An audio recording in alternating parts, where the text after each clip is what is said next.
কক্সবাজারে এসে দুই মামে কত সুন্দর ম্যাচিং ড্রেস পরেছি। চলো তোমাদেরকে আজকে এই ম্যাচিং ড্রেস গুলো আমরা কোথা থেকে পাই বা কিভাবে বানাই সেই কাহিনীটা বলি। বিশ্বাস করবা কি করবা না জানি না, তবে বিশ্বাস করো আমি কক্সবাজার যেদিন আসছি তার আগের দিন বৃষ্টি হয়েছিল সন্ধ্যার সময়। তো তোমাদের ভাইকে সাথে করে আমি একটু বাসার নিচে নেমেছিলাম আর একটু ঘাসের উপর পা ভিজাচ্ছিলাম। তখনই জাস্ট আমরা প্ল্যান করি যে চলো আমরা কালকে কক্সবাজারে যাই। এই প্ল্যানটা করা আমার কাছে যতটা সহজ মনে হয়েছিল, বাট প্ল্যান করার পরে এখন চিন্তা করে দেখলাম যে একটা ড্রেসও তো নাই, নতুন ড্রেস, এখন কক্সবাজার গিয়ে আমি কি পরে ছবি তুলবো। নতুন ড্রেস থাক বা না থাক, বাট আমার ঘরে সবসময় গজ কাপড় থাকে, ওই যে ডাবল জর্জেটের যে গজ কাপড়গুলো। তো সেখান থেকে একটা পছন্দ করে কাপড় বের করে নিলাম আর শুরু করে দিলাম দুই মামে ড্রেস বানানো। এই সিম্পল ড্রেস গুলা হয়তো বা তোমাদের কাছে ভালো নাও লাগতে পারে, তবে বিশ্বাস করো আমার বানানো ড্রেস গুলা পরে যে আমি কি পরিমাণ আরাম পাই, মানে কত পরিমাণ কমফোর্টেবল, সেটা তোমরা যদি না পরো আমার বানানো ড্রেস তাহলে বুঝতে পারবা না। তো আমি শুধুমাত্র আমার একটা ড্রেস বানানোর সময় পেয়েছিলাম আর বাবুর দুইটা ড্রেস বানিয়েছিলাম। চেয়েছিলাম আমার মতো করেই সেম সংগ্রামীকেও এরকম ড্রেস বানিয়ে দিব, বাট আমার ড্রেস বানানোর পরে দেখি যে কাপড়টা শর্ট পরে গিয়েছে, যার কারণে ওরা একটা ব্ল্যাক শার্টের সাথে যাতে পরতে পারে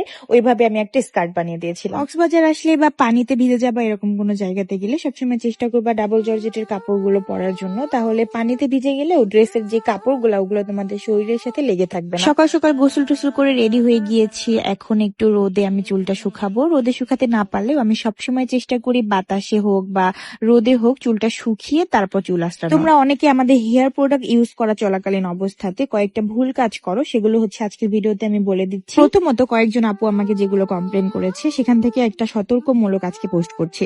আমাদের প্রোডাক্ট ব্যবহারের আগে তোমরা ভালোভাবে চুলটাকে আঁচড়িয়ে নিবা এন্ড দেন আমাদের প্রোডাক্টটি ব্যবহার করবে। তেল মাথায় দিয়ে চুল একদমই আঁচড়ানো যাবে না, আবার ভেজা চুলও একদমই আঁচড়ানো যাবে না। তেল দেওয়ার আগে যেরকম চুলটা সুন্দরভাবে আঁচড়িয়ে নেওয়া জরুরি, সেম প্যাক দেওয়ার আগেও চুলটা আঁচড়িয়ে নেওয়া ভীষণ জরুরি। যাদের অতিরিক্ত বেশি চুল উঠে আসতেছে তারা আমাদের হেয়ার প্যাকটি 30 থেকে 40 মিনিট রাখবে, আর তেলটাও তাদের ওভারনাইট রাখার কোনো দরকার নাই। গোসলে যাওয়ার 2 থেকে 3 ঘন্টা আগে তেলটা মাথায় অ্যাপ্লাই করবেন। আমি সাজেস্ট করবো আমাদের প্রোডাক্ট ইউজ করা চলাকালীন 1 সপ্তাহ থেকে 4-5 দিন চুল আঁচড়ানোটা খুবই কমায় দিবেন। আপনি যদি দিনে 10 বার চুল আঁচড়ান তাহলে একবার আঁচড়াবেন, এতে করে আপনার চুলের গোড়াটা শক্ত হতে সময় পাবে, এমনকি খুব তাড়াতাড়ি চুল পড়ার সমস্যা হতে মুক্তি পাবে। আমাদের অনেক আপুরা করে কি, আমাদের প্রোডাক্ট ব্যবহারের পর বারবার চুল আঁচড়িয়ে দেখে যে দেখে চুল পড়া কমেছে কিনা। এই ভুল কাজটা একদমই করবেন। তো আমি যেভাবে বললাম এভাবে নিয়ম মেনে ধৈর্য সহকারে একটু আমাদের প্রোডাক্ট ব্যবহার করে দেখুন, আপনি 100% রেজাল্ট পাবেন। তো আমার প্রোডাক্টের পেজ কিন্তু ক্যাপশনে দিয়ে রাখছি, খুব তাড়াতাড়ি গিয়ে অর্ডারটি কনফার্ম করে আসুন। আমাদের প্রোডাক্টে রয়েছে হাজার হাজার কাস্টমার রিভিউ, তাই টেনশন করার কোনো কারণ নেই, নিশ্চিন্তে অর্ডার করতে পারেন। এমন ব্যবসায়ী কোথায় পাবেন যে কিনা আপনাদেরকে ভালো প্রোডাক্টও দিবে আবার ফ্রিতে ভালো সাজেশনও দিবে। আজকে ভিডিওটা একটু লং করেছি কারণ বেশ কয়েকদিন ধরে তোমরা সবাই বলছিলা যে আপু তোমার ভিডিও এত শর্ট কেন, দেখতে দেখতে মনে হয় যে খুব তাড়াতাড়ি শেষ হয়ে যায়,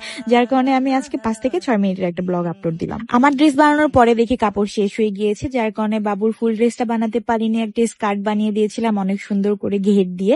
যেহেতু ওর আগের ব্ল্যাক শার্ট ছিল, আমি এই শার্টের সাথে ওকে এটা ক্যারি করিয়েছি। আমার ড্রেস বানানোর ভিডিওগুলো কে কে মিস করছো অবশ্যই কমেন্ট করে জানাবা। আর তোমাদের জন্য কিন্তু আমি ভেবেছি যে ইউটিউব চ্যানেলে শুধুমাত্র তোমাদের জন্য আমার ড্রেস মেকিং এর ভিডিওগুলো শেয়ার, আর আমার সুন্দর সুন্দর লাইফস্টাইলের ব্লগগুলো পেয়ে যাবে আমার ফেসবুক পেজে। তাহলে তোমাদের কি করতে হবে, আমার ফেসবুক পেজের বায়োতে দেওয়া আমার ইউটিউব চ্যানেলের লিংকে ঢুকে আমার ইউটিউব চ্যানেলটাকে একটা সাবস্ক্রাইব করতে হবে এন্ড আমার ফেসবুক পেজে একটা ফলো দিতে হবে। আচ্ছা, আমরা রেডি সেডি হয়ে বের হয়ে যাওয়ার পর আগে আমরা লাঞ্চ করে নিলাম এন্ড আজকে অনেক সুন্দর রোদ ছিল, যার কারণে আমাদের ভিডিও কোয়ালিটি কিন্তু অনেক ভালো এসেছে। তোমরা যারা অনেক সুন্দর সুন্দর ভিডিও পিকচার করতে চাও অবশ্যই তোমাদেরকে মানে রোদের মধ্যে বের হইতে হবে, তাহলেই কিন্তু তোমরা অনেক সুন্দর ভিডিও এন্ড পিকচার তুলতে পারবা। সংগ্রামী তার বাবার সাথে দুষ্টামি শুরু করে দিয়েছিল এখানে এসেই, মানে আমি ভিডিও করার আগেই সে তার স্কার্ট পুরাই ভিজিয়ে ফেলেছিল। প্রথমে বিচে এসে আমরা আমাদের পছন্দ করে রাখা কয়েকটা রিলস বানিয়ে ফেলি, দেন আমরা একদমই ভিজে যাই এন্ড আমরা এখানে ঘোরাফেরা শেষ করে ভিজে টিজে ভিডিও ফটোশুট করে দেন আমরা চলে যাই একটা সুন্দর ওয়াটার পার্কে। কক্সবাজার আসলে সমুদ্রের পানির সাথে ঢেউয়ের সাথে যে যুদ্ধ করবেন না, এটা কখনোই হবে না। আপনি ভিজতে না চাইলেও সমুদ্রের ঢেউয়ে আপনাকে ভিজতেই হবে। তো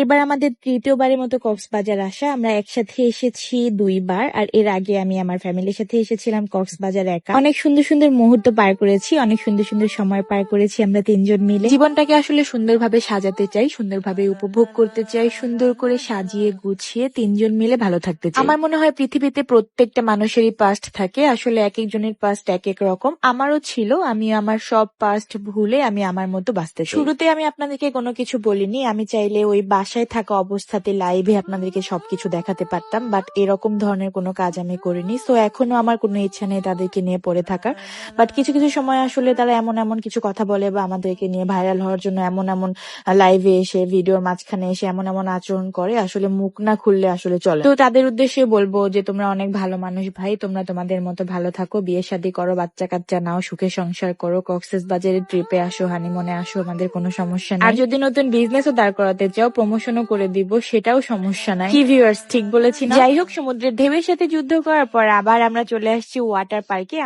আমরা যে হোটেলে উঠেছি তার পাশে একটা সুন্দর ওয়াটার পার্ক ছিল, যেটা দেখে আমরা অনেক বেশি হ্যাপি হয়ে গিয়েছিলাম এন্ড এক দৌড় দিয়ে চলে এসেছি আমরা ওয়াটার পার্কে। তো গাইজ, ওয়াটার পার্কে এসে আমরা কি করলাম, কি কি অ্যাক্টিভিটি করলাম, কোন কোন রাইডে উঠলাম, কি কি খেলাম, সেই সবকিছু থাকবে কালকের ব্লগে। ভিডিও শেষ করার আগে বলতে চাই যে এই যে এত রোদে পুড়তেছি, এত রোদে পুড়ে টুরেও কিভাবে আমার ফেসটাকে আমি ঠিক রাখি, আমি কিন্তু আমার ত্বকের যত্নে শুধুমাত্র ব্যবহার করি আমাদের এই ফেস কম্বো। যে ফেস কম্বোটি ব্যবহারের পরে তোমাদের কিন্তু রোদে যেতে কোনো ভয় পেতে হবে না, চুলার আছে যেতেও কোনো ভয় পেতে হবে না। আমরা অনেকে করি কি, অনেক ধরনের নাইট ক্রিম ব্যবহার করি, যেগুলো ব্যবহারের ফলে কিন্তু আমরা আগুনের কাছে যেতে পারি না, মুখ লাল হয়ে যায়, বিভিন্ন ধরনের র্যাশ বের হয় এন্ড আমরা রোদেও কিন্তু বের হতে পারি। আর এই প্রাকৃতিক ফেস কম্বোটি ব্যবহার করলে এই ধরনের কোনো ভয়ই তোমাদের পেতে হবে না। তোমার ত্বক করবে 2 থেকে 3 শেড ফর্সা এন্ড মুখের যত ব্রণের দাগ আছে, যত মেস্তার দাগ আছে, সবকিছু থেকে মুক্তি পাবা। সো তোমরা যদি মুখের সকল সমস্যার সমাধান পেতে চাও, ব্যবহার করতে পারো আমাদের ফেস কম্বোটি। আমাদের ফেস কম্বোটি পেয়ে যাবা নক্ষত্র ফ্যাশন হাউসের ফেসবুক পেজে। আমি কিন্তু পেজটি ক্যাপশনে মেনশন করে দিচ্ছি।